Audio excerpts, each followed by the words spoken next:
ঠাকুর গণনাথ জগজ্জন্য শিশি বর্ণ পরম প্রতিপাদ শিশি বর্ধা পরম প্রতিপাদ শিশি আচার্য সর্বঙ্গের আসন চরণ ভক্তি প্রার্থনা আজ সৎসঙ্গের উপবিষ্ট বড় দেবী দেবতা মন্ডলী গুণা শিশি ঠাকুরের প্রতাপপুত্র পাঞ্জাধারী কবি ভাই মানে ইষ্টপ্রাণ গুরু ভাই কল্যাণ মাতৃ মন্ডলী সাধু সজ্জন বর্গ সমস্ত পবিত্র আশ্রম আয়োজিত এই ভাদ্র পরিক্রমা মাসে আমার সমস্ত অতিথ্য শ্রেষ্ঠ হরিবরা ভাই তার বাসভবନରେ এই যুগতে যুগ পুরুষোত্তম শ্রী ঠাকুর চন্দ্রଙ୍କର কীর্ତ୍ତন କରିବା ସତ୍ସଙ୍ଗର ଆୟୋଜନ କରୁଛନ୍ତି ତାଙ୍କ ପରିବାରର ସମସ୍ତଙ୍କ ଶାନ୍ତି ସୁସ୍ଥି ତଥା ସୁଦୃଢ଼ ଜୀବନ ସର୍ବୋପରି ଇଷ୍ଟଦାତାଙ୍କ ଜୀବନ ସହିତ ତାଙ୍କର ସାର୍ବିକ ମଙ୍ଗଳ କାମନା କରୁଛୁ ପରମ୍ପରା ଆତୋଷଣରେ ଏବଂ ଉପସ୍ଥିତ ସମସ୍ତଙ୍କ ସାର୍ବିକ ମଙ୍ଗଳ କାମନା କରୁଛୁ ପରମ୍ପରା ଆତୋଷଣରେ ଭାଇମାନେ খুব সুন্দর ভজন কোরস কীর্তন ভিতরে দেই সুন্দর আলোচনা ভাইମାନେ ରଖିଥିଲେ যে ପ୍ରକୃତରେ ଆମମାନଙ୍କର ଜ୍ଞାନଟା କେତେ ବା ଶ୍ରୀ ଠାକୁରଙ୍କର ଦର୍ଶନ ଅଛି ତାକୁ କେତେ ପରିମାଣରେ ବା ଆମେ ତାକୁ ଉପସ୍ଥାପନ କରିପାରୁ ତଥାପି ନିଜର ଭାବ ନେଇ ନିଜର ଯେତିକି ଜ୍ଞାନ ଥାଏ ଯେତିକି ନିଜର ଅନୁଭୂତି ଥାଏ ତାକୁ ବ୍ୟକ୍ତ କରିବା ପାଇଁ ଚେଷ୍ଟା କରିଥାଉ ପ୍ରଥମେ ଆମର ଭଗବତ ଦାସ ଭାଇ ସୁନ୍ଦର କଥା ବି କହିଛନ୍ତି ଯେଉଁ 8ଟା ବିଷୟ କଥା କହୁଥିଲେ ଯେ ପ୍ରଥମ ସେଇ ଯେଉଁ କଥାଟା ମୋ ମନକୁ ଆସୁଛି ଯେ ବ୍ରହ୍ମଠାରୁ ଆକର୍ଷଣ ଆଉ କିଛି ନାହିଁ ଶ୍ରୀ ଠାକୁର ଚନ୍ଦ୍ର ସତ୍ୟାନ୍ତ କଥା କହୁଛନ୍ତି ତୁମେ ଏପରି ଶକ୍ତି ଲାଭ କରିଥାଅ ଯଦ୍ୱାରା ଚନ୍ଦ୍ର ସୂର୍ଯ୍ୟ କଟକ କରିଦେଇପାର ପୃଥିବୀକୁ ଭାଙ୍ଗି ଟୁକରା ଟୁକରା କରିଦେଇପାର ଯଦି ତୁମ ହୃଦୟରେ ପ୍ରେମ ନାହିଁ ତାହେଲେ ତୁମର କିଛି ହୁଏନି କଥା ହେଉଛି ପ୍ରେମ କରିବା ମାନେ ଭଲ ପାଇବା ପ୍ରକୃତ ତାର ଡେଫିନେସନ୍ ବୁଝିବାଟା ଗୋଟେ ସହଜ କଥା ସହଜ ଭାବରେ ସମସ୍ତ ଭିତରେ ବି ଆସି କଥା ଆସିନଥାଏ ସେଟା କଥା ରାମାୟଣ କଥା ଉଦାହରଣ ଦେବି ପ୍ରକୃତରେ ଆମେ ପ୍ରକୃତରେ ଭଲ ପାଇବା ମାନେ ସର୍ଟକଟ୍ ସାରୁଛି ଯେତେବେଳେ ସମସ୍ତେ ଆପଣ ଜାଣିଛନ୍ତି ଯେତେବେଳେ ବନବାସ କରିବା ପାଇଁ ପ୍ରଭୁ ରାମଚନ୍ଦ୍ର ଗଲେ ସେତେବେଳେ ଭରତ ଶୁଣିଲେ ଭରତ ଗଲେ ତାଙ୍କୁ ପୁଣି ପ୍ରତ୍ୟାବର୍ତ୍ତନ କରିବା ପାଇଁ ଯେତେବେଳେ ପହଞ୍ଚନ୍ତି ସୁନ ସାମନ୍ତ ସହିତ ତାଙ୍କୁ ଫେରାଇ ଆଣିବେ କିନ୍ତୁ ଗୋଟେ ବୈଠକ କରୁଛି ବୈଠକ ସମୟରେ କ'ଣ ଅଛି ନା ଯେତେବେଳେ ତାଙ୍କର ବଶିଷ୍ଠ ଋଷି ଯେତେବେଳେ ପ୍ରଥମରେ ସେ ତାଙ୍କର ଯେଉଁ ଗୁରୁ ଥାନ୍ତି ସେ ମାନେ ସଭା କରୁଥିଲେ ସଭାରେ କିନ୍ତୁ କମ୍ପ୍ଲିଟ୍ ହେଇନଥିଲା ସମ୍ପୂର୍ଣ୍ଣ ହେଇନଥିଲା ତାପରେ ଜନକ ଋଷି ଯାଇଛନ୍ତି ତାପରେ ଜନକ ଋଷି ପକେଇ ସେ ଜଣେ ବିଚାରପତି ସେତେବେଳେ କ'ଣ ଅଛି ନା ପ୍ରକୃତରେ ଜିତିବ କିଏ ପ୍ରଭୁ ରାମଚନ୍ଦ୍ର ଜିତିବେ ନା ସେ ମର୍ଯ୍ୟାଦା ପୁରୁଷୋତ୍ତମ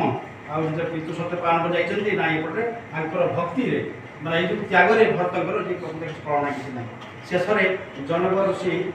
ବିଚାର କହୁଛନ୍ତି ଯେ ପ୍ରକୃତରେ ଭରତ ତମେ ହିଁ ଜିତିଲ କିନ୍ତୁ ତମେ ଭଲ ପାଉ ତ ପ୍ରଭୁ ରାମଚନ୍ଦ୍ରକୁ ଭଲ ପାଉ ତ ତମ ବଡ଼ ଭାଇକୁ ଭଲ ପାଉ ତ ତମେ ଜିତିଲ କିନ୍ତୁ ସେଟା ସମସ୍ତେ ଖୁସି ହେଇଛନ୍ତି ନିଶ୍ଚିତ ଭାବରେ ପ୍ରଭୁ ରାମଚନ୍ଦ୍ର ଏ ବିଚାର ହେଇଛି ପ୍ରଭୁ ରାମଚନ୍ଦ୍ର ଫେରି ଆସିବେ ଅଯୋଧ୍ୟାକୁ ଫେରି ଆସିବେ ଗୋଟେ କଥା କହୁଛନ୍ତି ଯେ ତୁମେ ଯାହାକୁ ଭଲ ପାଉଛ ସିଏ କେଉଁଥିରେ ଖୁସି ହେବେ ତ ସେଇ କାମଟା ହିଁ କରିବ ତାପରେ ସମସ୍ତଙ୍କ ମନ ଦୁଃଖ ହେଇଯାଇଛି ପ୍ରକୃତରେ ତାର ପ୍ରଭୁ ରାମଚନ୍ଦ୍ର କହିଛନ୍ତି ପ୍ରକୃତରେ ମୁଁ ଖୁସି ହେବି ଯେ ମୁଁ ପିତୃ ସତ୍ୟ ପାଳନ କରି ମୁଁ ମାନେ ବନବାସ ବି କରେ ପ୍ରକୃତରେ ମୁଁ ଯାହାକୁ ମାନେ ଯିଏ ଯାହାକୁ ଭଲ ପାଏ ତାହାର ମଙ୍ଗଳ ସିଏ ଚାହେଁ ତାହାର କେମିତି ଭଲ ହେଇପାରିବ ଚାହେଁ ଆଉ ସିଏ କେମିତି ଖୁସି ହେବ ସିଏ ଚାହେଁ ଯଦି ପ୍ରକୃତିରେ ଏଇ ଅସୁବିଧାଟା ହେଉଛି ଯେ ପ୍ରକୃତରେ ସିଏ ହେଉଛନ୍ତି ଜୀବନର କାଣ୍ଡାରୀ ଜୀବନରେ ଯେ ଆଜି ଯୁଗକୁ ସତ୍ୟ ମତେ ସେ ଠାକୁର ଆସିଛନ୍ତି ଆଜି ପିଲାମାନଙ୍କ ଭିତରେ ଦେଖାଯାଉଛି ଯେ ବାପା ମାଆଙ୍କ ପ୍ରତି ଭଲ ପାଇବାଟା ଆସେ ନାହିଁ କାରଣ ହେଉଛି ଯେ ଏଇ ଯେଉଁ କଥାଟା ଯେ ପ୍ରକୃତରେ ମୋ ବାପାକୁ ମୁଁ ଭଲ ପାଏ ମୋ ବାପା କେଉଁଥିରେ ଖୁସି ହେବେ ତାଙ୍କୁ ମୁଁ କେମିତି ଖୁସି କରିବି ସେଇ ଜିନିଷଟା ବା ସେଇ ମାନେ ସେଇ ପ୍ରକାର ମୋ ଭିତରେ ବା ମନୋଭାବରେ ଆସିପାରୁନି କାହିଁକି ନା ଏଇ ଭଲ ପାଇବାଟା ମୁଁ ପାଇନି ବା ଭଲ ପାଇବାର ଅର୍ଥଟା ମୁଁ କ'ଣ ଜାଣିନି ସେଇଥିପାଇଁ ପରମ ପୁରୁଷ ଆସି ନିଜ ପରେ ପ୍ରକୃତରେ ଭଲ ପାଇବାର କଥାକୁ ଭଲ ପାଇବାର ଆକର୍ଷଣଟା ଆଉ କିଛି ନାହିଁ ଯେଉଁଟାକି ଆମେ ଭାଇ ଆଲୋଚନା କଲେ ତାକୁ ସେଥିପାଇଁ କରୁଛନ୍ତି ଛୋଟିଆ କଥା ସାରିକି ପ୍ରକୃତରେ ଭଲ ପାଇବାଟା ଆଜି ଏଇ ଭଲ ପାଇବାର ଅଭାବ ଯୋଗୁଁ ଆପଣ ଦେଖୁଛନ୍ତି ବା ସମାଜରେ କେଉଁ ପ୍ରକାର ଆଜି ବିଶୃଙ୍ଖଳ ହେଉଛି କିଏ ଓଲ୍ଡ ଏଜ୍ ହୋମ୍ ରଖିଲାଣି ତ ବାପା ମାଆଙ୍କୁ ରଖିଲାଣି ତ କି ବାପା କିଏ ମର୍ଡର କଲାଣି କି ଆଉ କ'ଣ ଗୋଟେ ଟଙ୍କା ପଇସା ଛୁଟ ଦେଖି ଟଙ୍କା ପଇସା ଆଦାୟ କଲାଣି ଆଉ କେତେ କଥା ଆପଣ ସମସ୍ତେ ଦେଖୁଛନ୍ତି ଏ ପରିବେଶ ଭିତରେ ଆମେ ଆଜି ଖବରକାଗଜରେ ମିଡ଼ିଆରେ ଆମେ ଆଜି ଶୁଣୁଛୁ କଥା କହିବା ମନେ ପଡ଼ୁଛି ସେଦିନ ପରେଶ ମୁଖାର୍ଜୀ ଗୋଟେ ଭାଇ ଜଣେ ପୁରା ଠାକୁର ସେ ଦୀକ୍ଷା ନେଇଛନ୍ତି ଆଉ ସେ ପ୍ରବଳ ମାତ୍ରାରେ ମଦ୍ୟ ପିଅନ୍ତି ସବୁଦିନ ସନ୍ଧ୍ୟାବେଳେ ମଦ ନ ପିଇଲେ ରହିପାରିବେନି ଏଡ଼ିକ୍ଟେଡ଼ ସେ ପିଆପି କରନ୍ତି ହଠାତ୍ ଦିନେ ଯାଇଛନ୍ତି କଲିକତାର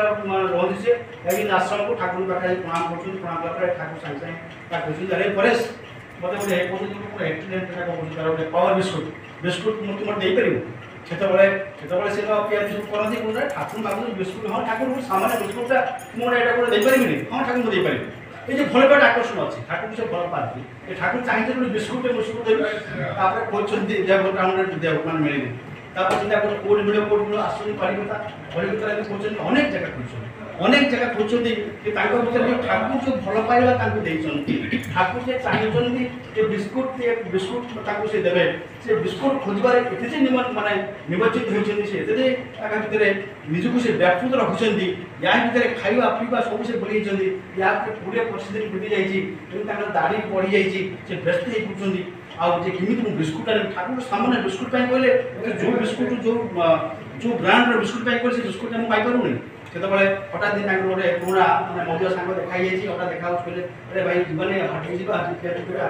ଭାଇ ଭାଟିକି ଯିବା କଥା ପରେ କଥା, କିନ୍ତୁ ମୋର ଠାକୁର ମୋତେ ଗୁରୁଦେବ ଯେ ଚାହିଁଛନ୍ତି ସେ ମୋତେ ବହୁତ ଭଲ ପାଆନ୍ତି। ଆଉ ମୋତେ ଗୋଟେ ବିସ୍କୁଟଟେ ମାଗିଛନ୍ତି, ବିସ୍କୁଟଟା ମୁଁ ତାଙ୍କୁ ମାନେ ଦେଇପାରୁନି। ଆଉ ଏଇ ପାୱାର ବିସ୍କୁଟଟା କହୁଥିଲି, ତାପରେ ହଁ ବିସ୍କୁଟଟା ମୁଁ ଦେଇପାରିବି, ମୋ ସାଙ୍ଗରେ ଭାଟିକି ଯିବ, ହଁ ଭାଟିକି ଯିବ। ତାପରେ ଦେଖୁଛନ୍ତି ଯାଉଛନ୍ତି ଗୋଟେ ଗଳିରେ ଆଉ ବିସ୍କୁଟଟା ହିଁ ସେ ପାଉଛନ୍ତି। ଯେତେବେଳେ ବିସ୍କୁଟ ସେ ପାଉଛନ୍ତି ସାଙ୍ଗେ ସାଙ୍ଗେ ବିସ୍କୁଟ ଧରି ଚାଲିଛନ୍ତି ଠାକୁରଙ୍କ ପାଖ, ଏ ଠାକୁରଙ୍କ ପାଖରେ ମୁଁ ନିବେଦନଟା କରିବି। ଯେତେବେଳେ ଠାକୁର ନିବେଦନ କରୁଛନ୍ତି, ଆଶ୍ୱସ୍ତ ବୋଧ କରୁଛନ୍ତି, ସେତେବେଳେ ମାନେ ପରଶ ମୁଖାର୍ଜୀ ଠାକୁର ଆପଣ ଯେଉଁ ବିସ୍କୁଟ କହିଥିଲେ ସେ ବିସ୍କୁଟଟା ମୁଁ ଆଣି ନେଇଛି। ଠାକୁର ଦାଢ଼ି ଫାଟ ସବୁ ପଡ଼ିଗଲାଣି, ତୁ କ'ଣ କେବେ କଟାକଟି କରି କ୍ଷୀର ହଉନି ନା କ'ଣ? ସେଟା ସେ ଭାଇ କହୁଛନ୍ତି ନା ଠାକୁର ଯେ ଆପଣ ବିସ୍କୁଟ କଥା କହିଲେ ଏହା ଭିତରେ ମୁଁ ଅନେକ ଜିନିଷ ଭୁଲି ଯାଇଛି। ଯେ ପ୍ରତ୍ୟେକ ଦିନ ମୁଁ ମଦ ନ ଖାଇଲେ ମୁଁ ରହିପାରେ ନାହିଁ, କିନ୍ତୁ ତା ଭିତରେ ମୁଁ ମଦ ବି ଖାଇନି, କିନ୍ତୁ 20% ମଦ ନେଇଯାଇଛି, ମୋର ମଦ କିଛି ଆବଶ୍ୟକତା ହେଇ ନାହିଁ। ତାପରେ ଠାକୁର କହିଲା ଯେ ଆଉ ଟିକେ ମଦ ଟିକେ ଖାଉନି, ନା ଠାକୁର ମଦ ଆବଶ୍ୟକ।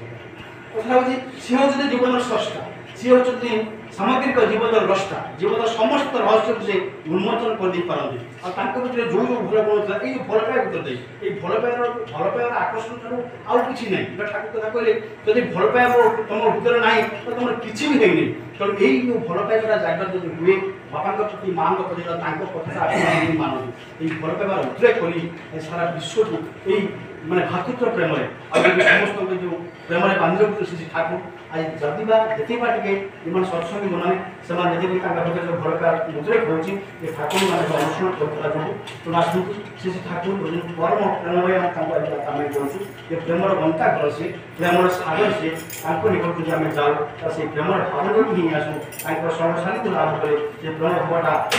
ପରିବାରରେ ଆଉ ପରିବେଶରେ ସେ ବିସ୍ତାରିତ ହୋଇଛି, ସଂକ୍ରମଣ କରେ, ସଞ୍ଚାରିତ କରେ, ସେତେବେଳେ এই ସମସ୍ତେ ଆନନ୍ଦ ରହିବେ, ସେତେବେଳେ ସମସ୍ତେ ଖୁସିରେ ଆନନ୍ଦ